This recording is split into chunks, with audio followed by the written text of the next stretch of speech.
Bismillahirrahmanirrahim. Assalamualaikum warahmatullahi wabarakatuh.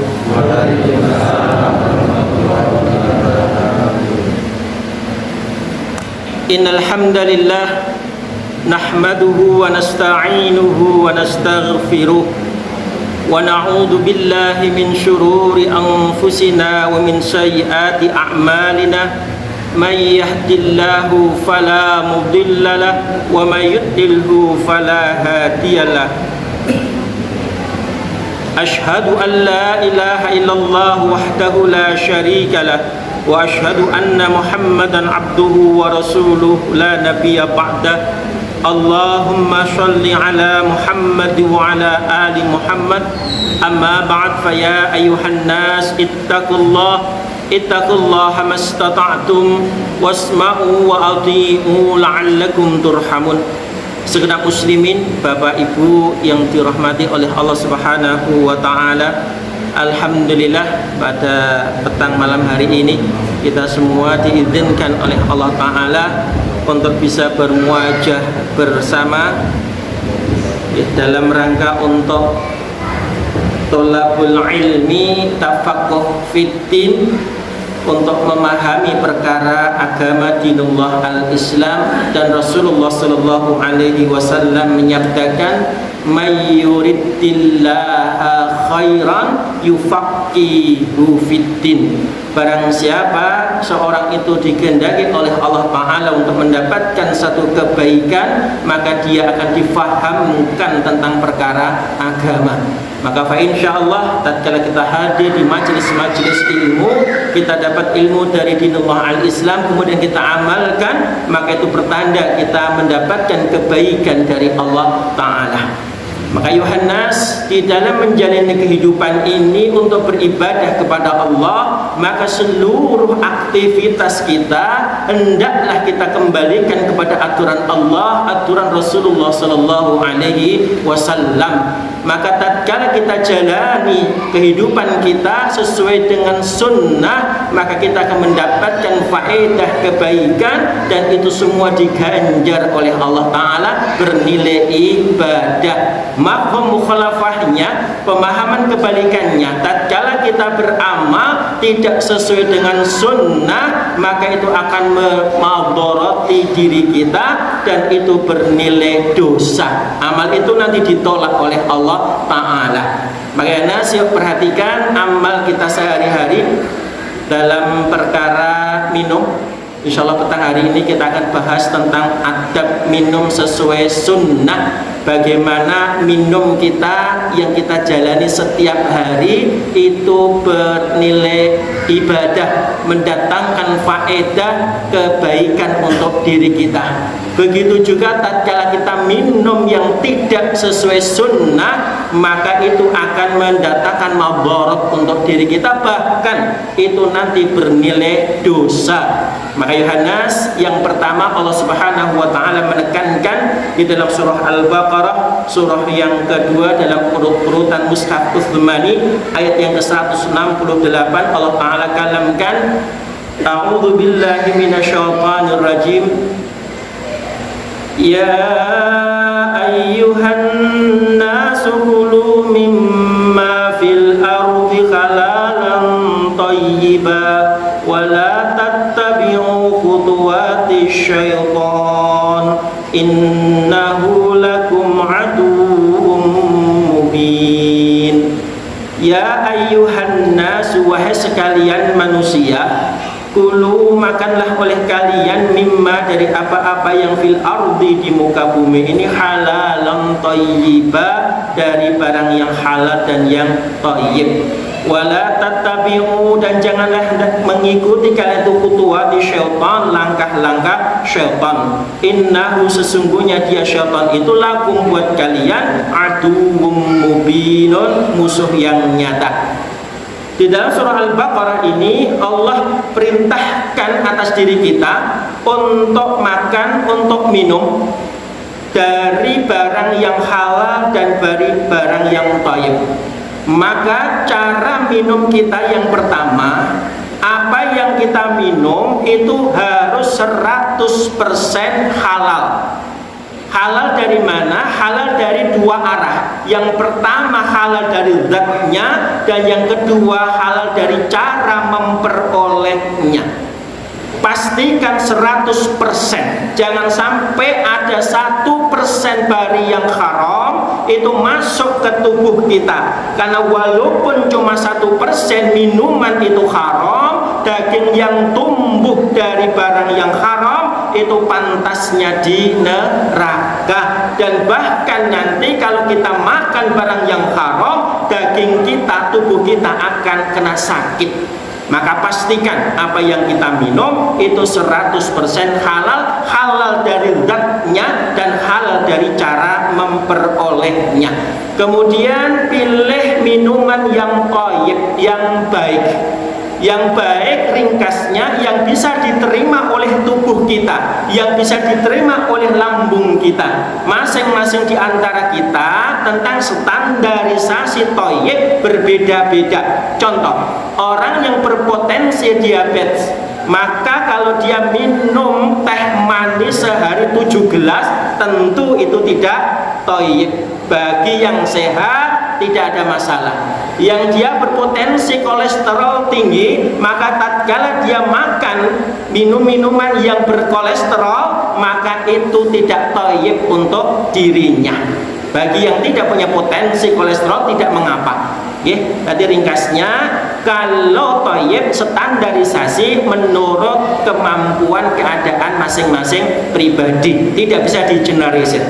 Kemudian yang ketiga, ayuhan nas, di ayat yang lainnya dalam surah Al-A'raf ayat yang ke-31 Allah Ta'ala kalamkan untuk minum wala tusrifuna, dan janganlah kalian berlebih-lebihan. Tidak boleh di dalam mengkonsumsi minuman, tidak boleh berlebih-lebihan, secukupnya saja sesuai dengan kebutuhan diri tubuh kita.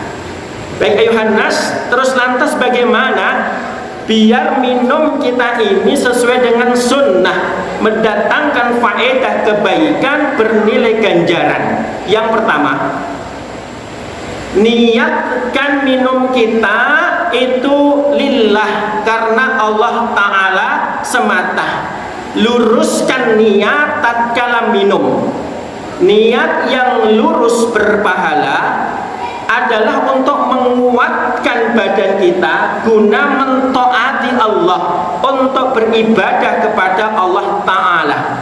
Sehingga tatkala minum kita niatkan dalam rangka untuk menguatkan jism kita, menguatkan badan kita, sehingga badan kita sehat, tulang belakang kita bisa tegak, kemudian untuk beribadah kepada Allah Ta'ala.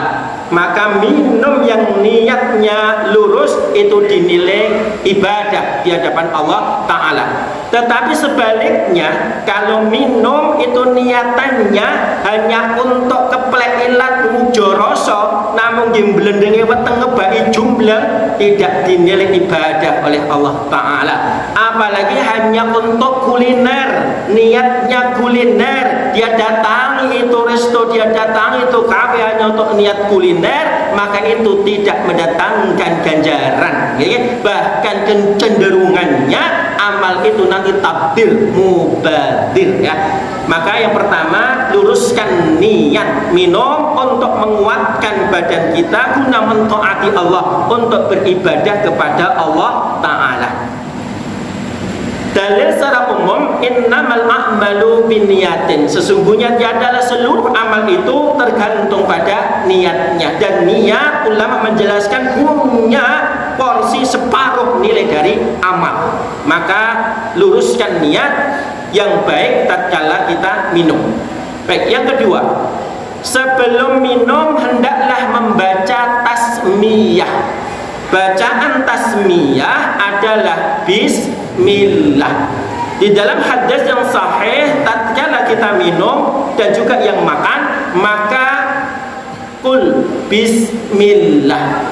Maka dahsyatnya tatkala kita minum dengan membaca bismillah, itu bisa memboikot syaitan, bisa mengusir syaitan dan mendatangkan berkah. Tatkala kita minum sebelumnya dengan mengucapkan bismillah, maka syaitan tidak akan masuk ke lambung kita. Kemudian minum dengan bismillah itu akan mendatangkan keberkahan dari Allah Ta'ala. Tetapi sebaliknya ayuhan nas, tatkala kita minum sebelumnya tanpa membaca bismillah, maka dalam hitungan detik syaitan itu masuk bersama minuman itu, masuk ke tubuh kita. Kemudian minum kita itu terputus dari berkah Allah Ta'ala. Maka pastikan Bapak Ibu sebelum minum itu mengucapkan bismillah. Bahkan Rasulullah sallallahu alaihi wasallam tatkala ada orang sebelum minum lupa membaca bismillah, kemudian dia teringat di akhir minum dia, sebelum minuman itu habis walaupun tinggal satu teguk, maka dia ucapkan doa bismillahi al-awwalu wal akhiruhu. Kemudian apa yang ada di perutnya syaitan itu muntah. Sehingga kita pahami tatkala orang minum tanpa membaca bismillah, maka syaitan dalam hitungan detik langsung masuk ke lambungnya, masuk ke tubuhnya. Kemudian tatkala dia ingat belum baca bismillah, kemudian dia baca doa itu, maka syaitan itu keluar dari lambungnya, dia muntah. Insyaallah. Maka dahsyatnya dengan tasmiyah. Maka pastikan sebelum minum baca bismillah. Lah saya tidak baca bismillah ternyata sehat-sehat saja. Ya, dalam hitungan sesaat, sehari, 2 hari barangkali sehat. Tapi lihat nanti 10 tahun ke depan, 20 tahun ke depan, syaitan yang sudah bersarang di lambungnya itu akan bereaksi dia. Maka akan terjadi makronis, gasitris, asam lambung, dan penyakit yang lainnya. Karena apa? Setannya baru beraksi, ya. Maka boikot setan, datangkan keberkahan dari minum itu dengan membaca bismillah. Baik, yang ketiga, minum dengan tangan kanan. Rasulullah sallallahu alaihi wasallam tatkala minum menganjurkan dengan tangan kanan. Beliau melarang kita minum dengan tangan kiri. Di dalam satu hadis dinyatakan, idza akala ahadukum falyakul biyaminihi wa idza syariba falyashrabu biyaminihi. Tatkala kalian itu makan, maka hendaklah makan dengan tangan kanannya, dan tatkala kalian itu minum, maka hendaklah kalian minum dengan tangan kanannya. Fa inna syaitana, maka sesungguhnya syaitan ya'kulu bi shimalihi, dia makan dengan tangan kirinya, wa yashrabu bi shimalihi, dan dia syaitan minum dengan tangan kirinya. Maka ulama mengambil istimbat hukum, minum dengan tangan kanan hukumnya wajib, minum dengan tangan kiri hukumnya haram, tidak boleh. Maka kalau kita minum harus dengan tangan kanan, tidak boleh dengan tangan kiri. Walaupun kita yang biasa aktivitas dengan tangan kiri, tetapi dalam perkara minum tidak ada toleransi. Hukum hadis ini mutlak karena muqayyad, terikat dengan amal minum. Nabi sudah melarang kita minum dengan tangan kiri.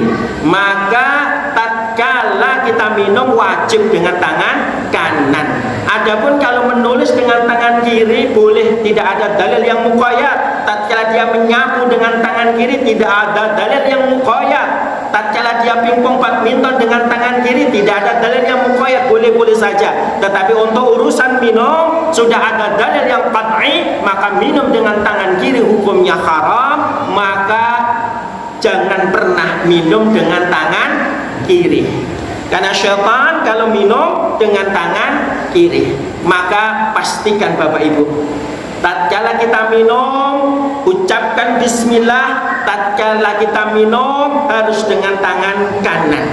Ada satu kejadian, seseorang yang dia lupa tatkala minum tidak dengan bismillah, kemudian dia minum saja dengan tangan kirinya, maka setan masuk langsung merasuki dirinya. Subhanallah. Masya Allah. Jadi maka usahakan betul minum dengan tasmiyah bismillah dan minum dengan tangan kanan. Jangan ikuti langkah-langkah syaitan, karena syaitan itu musuh yang nyata bagi diri kita. Nah, tatkala kita berpaling dari sunnah ini ayuhan nas, dalil yang umum Allah Ta'ala mengkalamkan, wa ma ya'shu an dzikri rahman nuqayyid lahu syaitan wa huwa lahu qarin. Barang siapa yang dia berpaling dari peringatan Ar-Rahman, yakni Al-Quran dan Sunnah Nabi, maka baginya nanti digandengkan dengan syaitan, dan syaitan itu buat dirinya sebagai teman dekat. Dalam urusan minum, kalau kita tidak baca tasmiyah, kalau kita minum dengan tangan kiri, maka langsung digandengkan dia dengan syaitan, dan syaitan menjadi teman dekat untuk tubuhnya. Na'udzubillah min syarri dzalik. Baik, maka pastikan untuk adab minum sesuai sunnah, maka harus dengan tangan kanan. Yang keempat ayuhanas, minum dengan duduk semampu mungkin. Usahakan untuk urusan minum itu dengan cara duduk. Usahakan kalau minum dengan cara duduk. Di dalam kitab Riyadhus Shalihin nanti banyak dibahas di sana bagaimana minum dengan cara duduk, ya. Walaupun ada beberapa rukhsah tatkala minum boleh dengan berdiri, tetapi kesimpulan dari ulama, maka cara minum dengan duduk lebih utama. Ini ya. Nah, tatkala kita minum hendaklah diusahakan dengan semampu kemampuan kita dengan cara duduk. Baik, kemudian yang seterusnya, minum 3 kali dan bernafas ketika minum di sela-sela tegukan. Oke. Dan ini yang saya amati jarang dilakukan. Oke. Jadi minum sesuai sunnah adalah minum 3 kali tegukan. Nabi Shallallahu Alaihi Wasallam itu tatkala beliau minum itu mencontohkan dengan teknik 3 kali tegukan. Berikut juga dengan 3 kali tarik nafas. Kemudian tatkala mendekatkan bejana, mendekatkan gelas, itu membaca bismillah. Kemudian tatkala menjauhkan gelas dari mulutnya, membaca alhamdulillah. Okay. Sehingga prakteknya kalau minum dengan teknik sunnah Nabi dengan 3 kali tegukan, tekniknya adalah gelas dipegang dengan tangan kanan, kemudian dekatkan ke mulut, baca bismillah, kemudian teguk, sudah jauhkan gelas, kemudian baca alhamdulillah.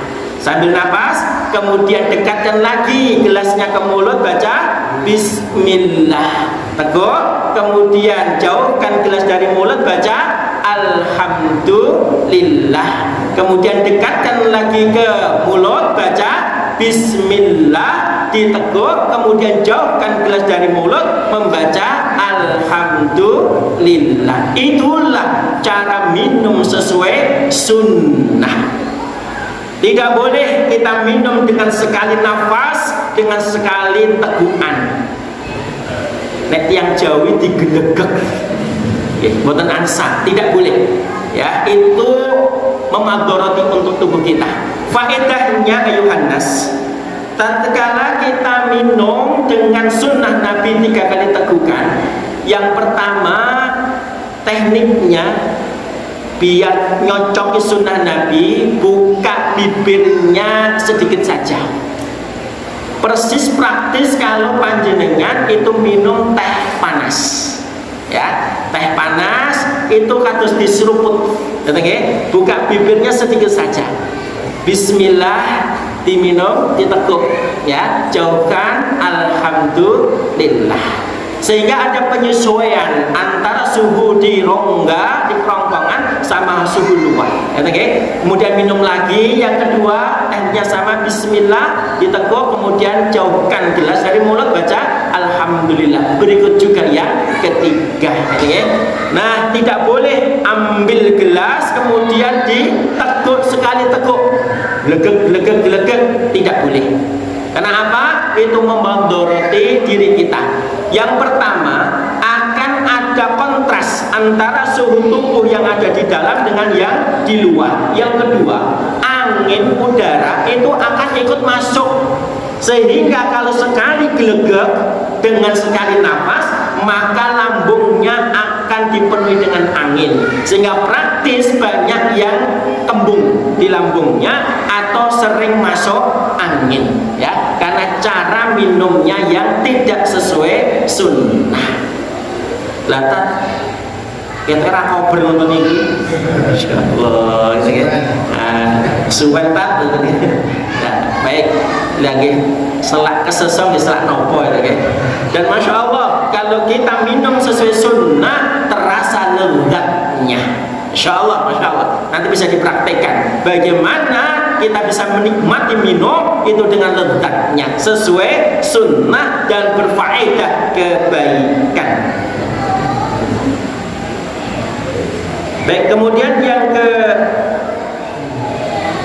berapa selanjutnya itu tidak bernapas dalam gelas. Tidak boleh bernapas di dalam gelas, menghembus. Jadi kalau ada gelas, ada airnya, maka kita tidak boleh meniup, menghembus atau bernapas di dalam gelas itu. Rasulullah Shallallahu Alaihi Wasallam menyabdakan, "Idza syariba ahadukum, tatkala minum salah seorang di antara kalian, fala yatanaffas fil ina'i, maka janganlah kalian itu menghembus di dalam gelas, di dalam bejana. Tidak boleh. Kenapa? Yang pertama, setiap apa yang keluar dari tubuh kita itu semua kotoran, termasuk nafas yang kita keluarkan itu mengandung CO2, karbon dioksida, dan CO2 itu sifatnya kotor dan itu bisa racun. Maka tatkala dia bersenyawa dengan uap air yang panas yang unsurnya H2O, maka dia akan menurut data empiris klinis menyebabkan penyakit jantung koroner, karena akan terjadi racun. Maka setiap yang keluar dari tubuh kita itu kotoran, termasuk nafas kita. Maka tidak boleh ada bejana gelas berisi air kita minum kemudian kita tiup, tidak boleh. Ini kecuali ada rukhsah tatkala membuat air ruqyah mandiri, maka hadis yang ada memperbolehkan untuk dengan teknik meniup. Asalnya air itu tawar, air itu dingin, tidak panas. Kalau panas tetap tidak boleh, karena ada senyawa di sana yang menyebabkan jadi racun. Baik, wallahu ta'ala a'lam. Baik, ringkasnya, minum susu sunnah tidak boleh dengan cara ditiup, tetapi kalau dikipas boleh. Dikipasi yang ternyata boleh, tetapi kalau ditiup tidak boleh. Setelah kesesok kedaman ditiupi tetap tidak boleh. Bolehnya dikipas saja. Kalau kipas udara bebas, bukan kotoran. Kemudian yang selanjutnya itu menjauhkan gelas dari mulut kita tatkala bernafas di sela-sela tegukan. Sebagaimana teknik minum dengan 3 kali tegukan, maka gelasnya harus dijauhkan. Tatkala dijauhkan dari mulut, betul-betul dijauhkan.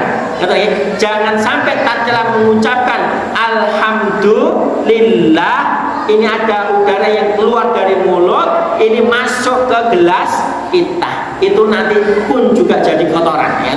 Maka jauhkan gelasnya, alhamdulillah, kemudian minum, dekatkan, jauhkan, begitu seterusnya. Baik, kemudian yang selanjutnya Rasulullah Shallallahu Alaihi Wasallam itu tidak boleh minum dari mulut bejana. Diminum langsung dari mulutnya bejana. Misalkan orang jangan ada mulutnya, maka tidak boleh mulut kita itu ditempelkan pada mulut bejana itu, tidak boleh. Katanya hikmahnya, tatkala kita minum itu langsung menempelkan mulut di mulut bejana, unsur air itu mengikat bau. Maka tatkala mulut kita itu kita tempelkan pada mulut bejana, maka bau mulut kita akan menempel pada mulut bejana. Maka tatkala nanti diminum oleh orang lain yang terasa dizalimi karena merasa jijik, ya, bau mulut orang itu akan menempel pada mulut bejana itu. Ya kalau baunya wangi, baunya yang ini yang berbau, ya tentu akan yang lainnya merasa jijik, ya, ini. Maka tidak boleh menempelkan mulut pada mulut bejana. Terus caranya bagaimana? Bejana porong teko itu tuangkan pada gelas panjenengan, ya.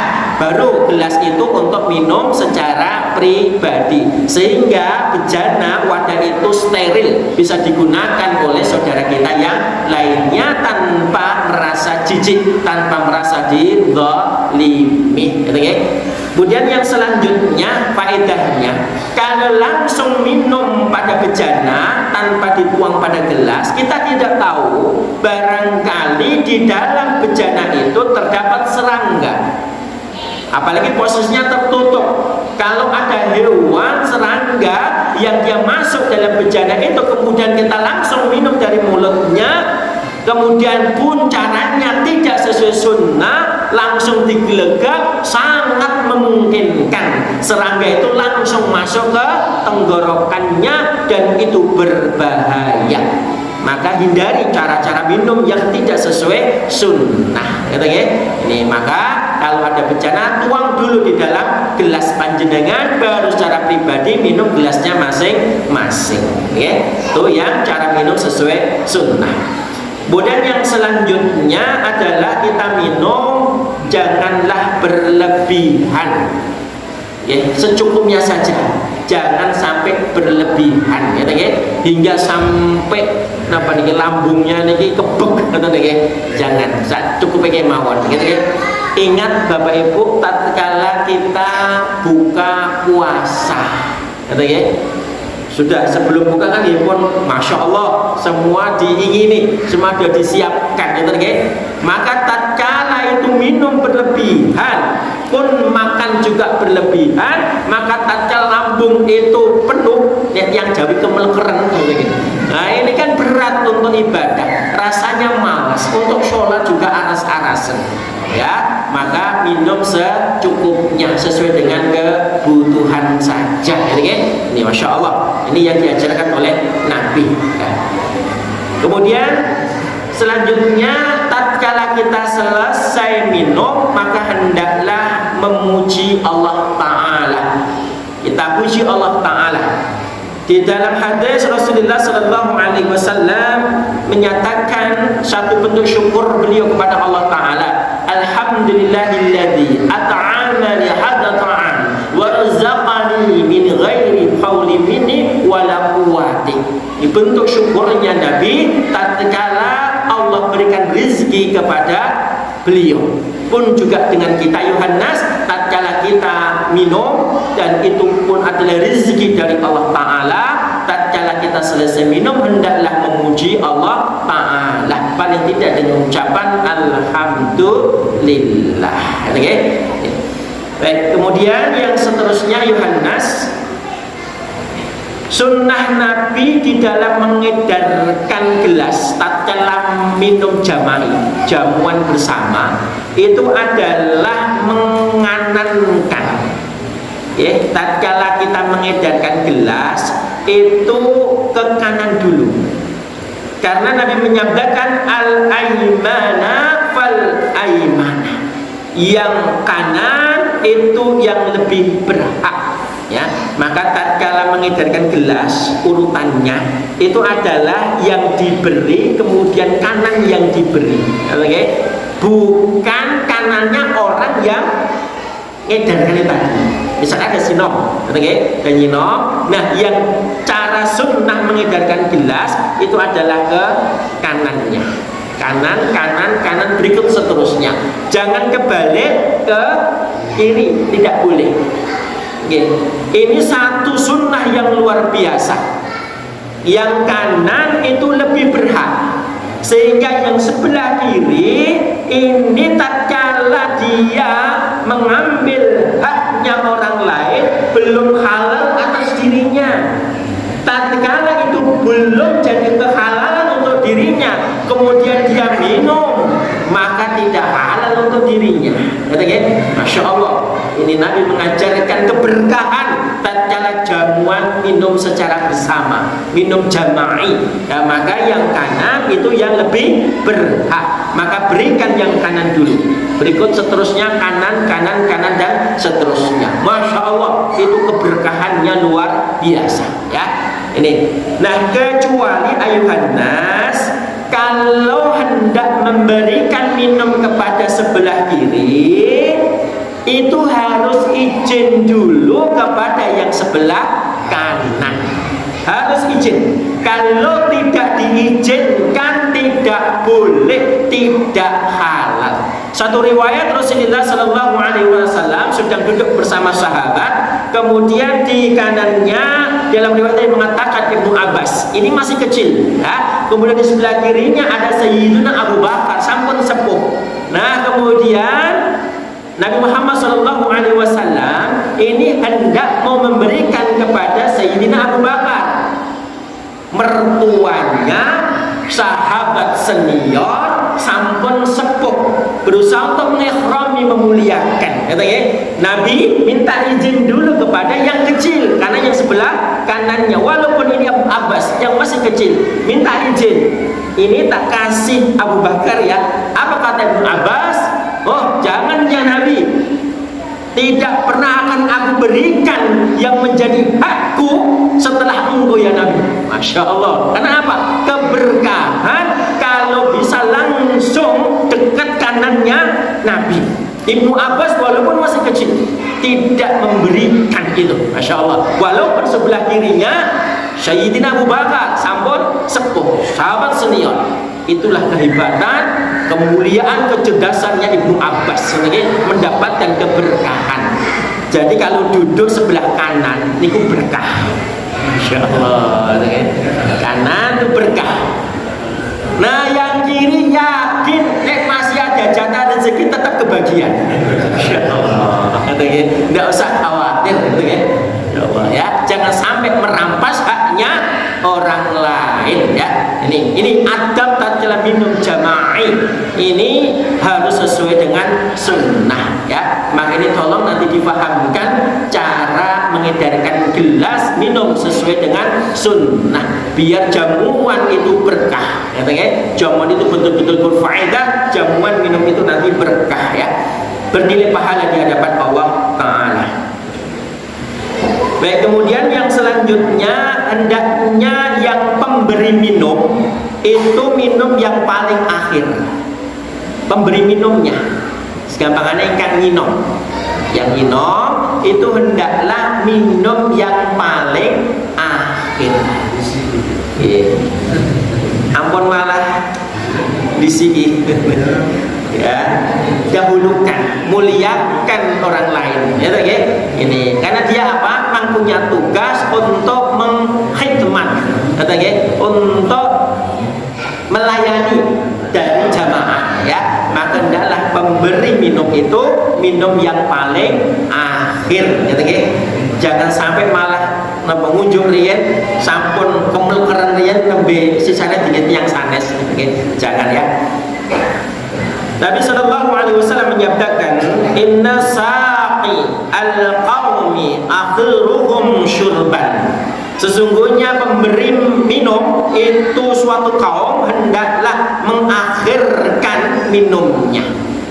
Tolong nanti diingat-ingat, yang biasa mengkhidmat jamaah, yang biasa melayani memberi minum, hendaklah sabar minum panjenengan yang paling akhir.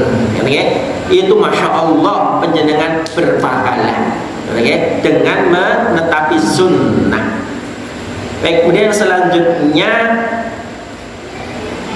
kita diharamkan oleh Nabi untuk minum dari bejana gelas yang terbuat dari emas atau perak. Hukumnya haram, tidak boleh.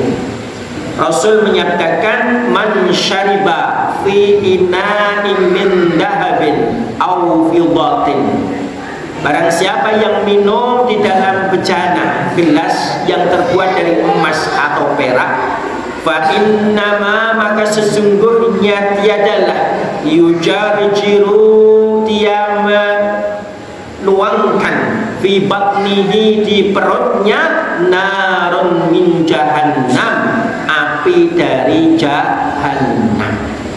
Maka jangan sampai kita minum dengan bejana gelas yang terbuat dari emas dan perak. Hukumnya haram, ya. Walaupun punya uang untuk beli itu, tetapi tetap haram, ya, tidak boleh, jangan. Kemudian selanjutnya kita dilarang oleh Allah Ta'ala untuk menjauhi minum yang haram. Minuman semua yang zatnya haram dan yang cara memperolehnya haram, itu jangan sampai diminum, karena kedudukan hukumnya nanti haram. Walaupun terpenuhi cuma satu syarat saja, tidak dua-duanya, tetap hukumnya haram. Contoh, minumannya alkohol, zatnya halal atau haram? Haram. Cara memperolehnya dengan cara yang halal misalkan, hukumnya jadinya haram, tidak boleh. Pun juga demikian, zatnya halal, air mineral halal atau haram? Halal. Cara memperolehnya dengan mencuri di toko sebelah, diminum jadinya haram. Jadi unsur dua ini harus terpenuhi, zatnya harus halal, cara memperolehnya harus halal, baru itu kedudukannya halal, boleh diminum, ya. Jangan sampai haram masuk ke tubuh kita. Maka pastikan, ya, untuk minum kita 100% harus halal, ya, jangan sampai ada yang haram. Saya teringat kejadian Imam Asy-Syafi'i tatkala kecil diasuh oleh ibu asuhnya. Qadarullah, air susu yang dimiliki Imam Asy-Syafi'i itu habis. Kemudian beliau nangis, oleh ibu asuhnya diminumkan air susu dari bayi yang lainnya. Melihat itu ibu Imam Asy-Syafi'i yang melihat itu sambil lari ngintip, karena tahu itu bukan air susu miliknya Imam Asy-Syafi'i kecil, haram itu untuk diminum. Apa yang dilakukan oleh ibunya Asy-Syafi'i, kemudian Imam Asy-Syafi'i dicanda, kakinya kemudian diangkat, dijungkir sehingga kepalanya di bawah, kakinya di atas, dientrok-entrok oleh ibunya, hingga air susu yang diminum oleh Imam Asy-Syafi'i dari air susu temannya itu keluar, karena ibunya tidak ridho. Tatkala Imam Asy-Syafi'i walaupun cuma seteguk, itu kemasukan barang yang haram. Hebatnya penjagaan ibunya Imam Asy-Syafi'i, maka dahsyatnya hebatnya Imam Asy-Syafi'i, masya Allah. Ini maka pun juga demikian, kita mengambil pelajaran, ya, jangan sampai tubuh kita kemasukan minuman yang haram. Pastikan zatnya halal, cara memperolehnya halal. Baik, kemudian yang selanjutnya Yohanes, ada sunnah untuk kita minum susu sapi. Oke? Maka ada sunnah dari Nabi dilazimi karena itu fitrah. Susu itu keadaannya fitrah untuk tubuh kita. Maka ada keberkahan, faedah, kemaslahatan dari susu sapi ya. Maka hendaklah juga dilazimi sesekali, boleh juga sering untuk minum susu ya. Susu sapi ya. Nah, susu capnona gimana? Ya, ini susu sapi yang murni ya, yang dia natural ya. Ini masya Allah ada faedah keberkahan di sana. Dan sekarang sudah berkembang dengan susu kambing ya, sudah berkembang. Tapi ya susu sapi keberkahannya luar biasa. Ada faedah untuk tubuh kita. Ini fitrah ya, yang bisa diterima oleh tubuh kita. Nah, saya enggak doyan susu muntah sebenarnya, muntah, maka solusinya di detox dulu, karena tubuhnya belum siap menerima susu, berarti ada kandungan yang dia kontras dengan susu, maka tubuhnya di detox dulu, dikeluarkan toksin-toksinnya, sehingga insya Allah akan menerima susu, karena susu fitrah, maka seharusnya bisa diterima oleh tubuh. Baik, kemudian yang selanjutnya Yohanes, ini tatkala ada minuman dalam gelas itu kejatuhan lalat, ada lalat yang jatuh di gelas kita, maka tidak boleh membuang minuman itu walaupun itu kejatuhan lalat. Rasulullah Shallallahu Alaihi Wasallam menyatakan, idza waqa'a, apabila terjatuh dubabu lalat fi syarabi, pada bejana minum, ahadikum, salah satu di antara kalian, falyaghmisahu, maka celupkanlah dia lalat itu tadi, summa kemudian liyanzi'u, buanglah dia lalat itu, fa inna fi ahadin, maka sesungguhnya pada satu janahaini, sayapnya, sayap lalat itu daan, ada penyakit, wa fil akhiri, dan pada yang lainnya, sayap yang satunya, syifaan, ada obat, ada penawar. Maka menurut sunnah Nabi, tatkala kita minum, gelas kita kejatuhan lalat, maka sunnahnya lalat itu dicelupkan sekalian, nah kemudian lalatnya diambil, lalatnya yang dibuang, air itu jadi netral dan itu aman untuk diminum. Okay? Jadi caranya, kalau ada gelas berisi air minum kemasukan lalat, tidak boleh dibuang minuman itu. Ikuti sunnah Nabi, caranya lalat itu dicelupkan sekalian, karena lalat tatkala ini jatuh di air minum, ini cuma satu sayap saja, dan ini mengandung penyakit, mengandung racun. Penawarnya, obatnya ada sayap yang satunya, maka sunnah Nabi celupkan sekalian, sehingga ada penawarnya, air itu jadi netral, aman untuk diminum, sehingga yang dibuang lalatnya saja, bukan air minum. Insya Allah ini kedahsyatan sunnah Nabi, betul ya? Ini Masya Allah ya, sehingga kita diajari oleh Nabi untuk tidak berlaku mubadzir. Bayangkan Bapak Ibu, ini menjadi suatu yang lumrah di kalangan kita, gelas kita yang berisi air sesekali sering kemasukan lalat, ya sering begitu ya.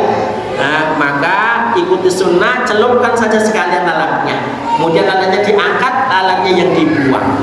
Kalau air minum yang dibuang itu mubadzir ya, itu air minum juga rezeki minallah, yang beli juga pakai rezekinya Allah. Kemudian kalau main buang saja, itu kelakuan syaitan, karena termasuk amalan mubadzir. Maka ikuti sunnah Nabi, tatkala kita minum kecelupan lalat celupkan saja sekalian. lalatnya, kemudian lalatnya yang dibuang. Masya Allah, ini kedahsyatan kita mengikuti sunnah Nabi ya.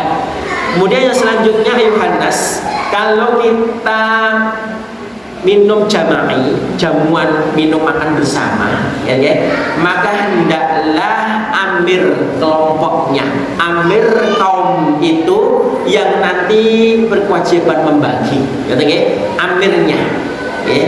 Jangan sampai mendahului tatkala belum dibagi oleh pemimpinnya ya, Masya Allah ya, atau sesepuh di situ. Masya Allah ya, ini Nabi begitu.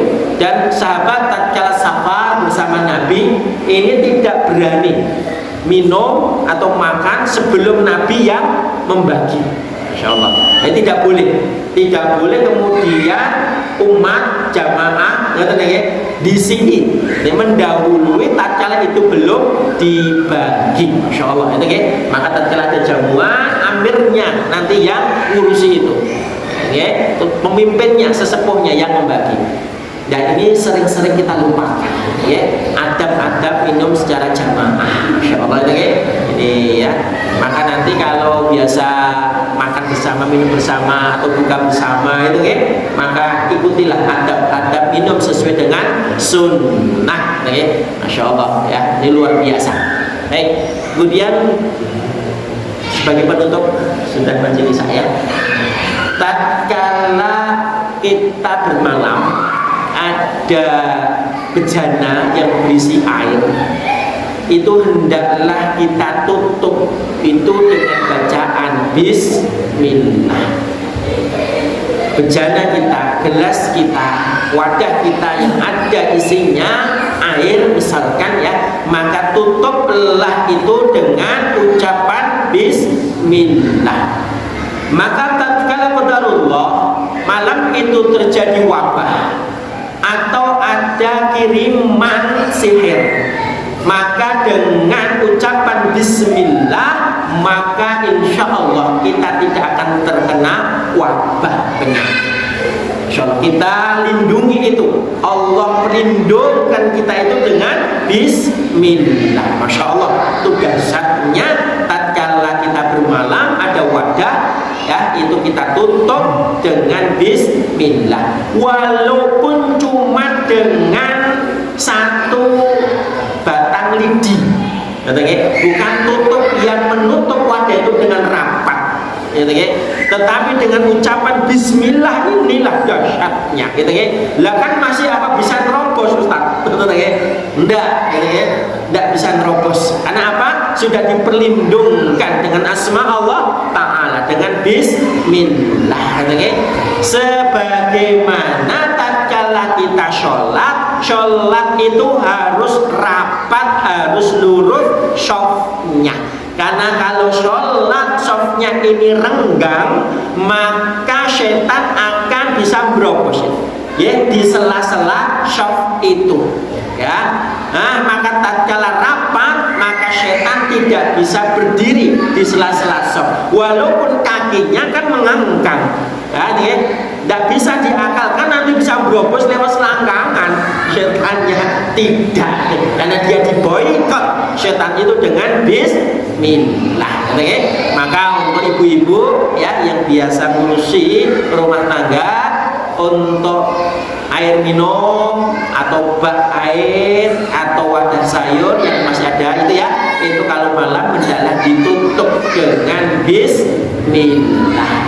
Kalau tidak ada tutup yang rapat, walaupun itu cuma dengan satu batang lidi, itu sudah mencukupi ya untuk memboikot syaitan ya, dengan bismillah.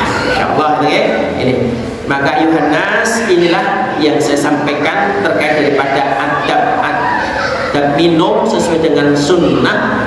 Maka kesimpulannya, ayolah tatkala kita minum dan itu kita jalani setiap hari, maka minum kita usahakan sesuai dengan sunnah. Tatkala kita minum sesuai sunnah akan berfaedah untuk diri kita, mendatangkan keberkahan, kemaslahatan, dan itu bernilai pahala, dinilai ibadah oleh Allah Ta'ala. Tetapi sebaliknya, tatkala kita minum ini menyelisih sunnah, tidak cocok dengan sunnah, justru itu akan memudaratkan tubuh kita, bahkan nanti bernilai dosa. Oke, baik, demikian yang saya sampaikan, mudah-mudahan bisa dipahami. Ya, kita berdoa kepada Allah Ta'ala, semoga Allah Subhanahu wa Ta'ala melembutkan hati kita untuk ittiba kepada sunnah Nabi Muhammad Sallallahu Alaihi Wasallam. Baik, sebelum diakhiri, ada yang mau ditanyakan dari apa yang saya sampaikan yang belum jelas? Silakan.